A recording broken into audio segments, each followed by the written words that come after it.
Евроамбасадорот во Македонија Самуел Жбогар верува дека преспанскиот договор ќе се спроведе и во грчкиот парламент.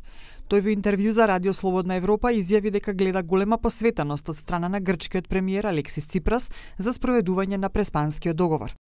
Look, as I said, Prespa agreement is quite an achievement. It was difficult, it was a painful process. And our leaders in Europe, our leaders in member states recognize that. They appreciate the agreement and what it means for the two countries, what it means for the region. They commended the leaders of both countries for this agreement. And I'm pretty sure that they will have that in mind when in June they will be deciding about opening of negotiations. However, we have to remember that last year when we were talking about open negotiations, the ministers were talking about the name issue, solving the name issue, but also they were mentioning reforms. They need to be continued and they need to be deepened in the country in order to open negotiations. So I think that ministers will also be assessing how deep the reforms, how deeply the reforms were followed since last year.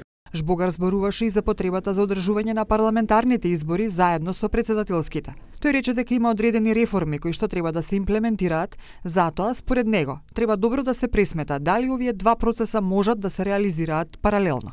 Parliamentary elections is sovereign decision of the country, sovereign decision of the party, sovereign decision of the members of the parliament. They are the ones who will decide, and we shouldn't influence that. At the same time, of course, we have to be aware that there are certain reforms that will need to be implemented in the next months, and that will need to be calculated if there is enough time for both processes or how one of the other processes will influence each other. As we discussed before, it's very important until June to demonstrate to member states that there is a change happening in the country with regard to reforms. But on the early elections, we leave it to the members of the parliament and parties to decide. Во врска со законот за употреба на јазиците, Жбогар рече дека уставот и законите се многу јасни и дека уставниот суд треба да оцени дали овој закон е донесен според сите прописи.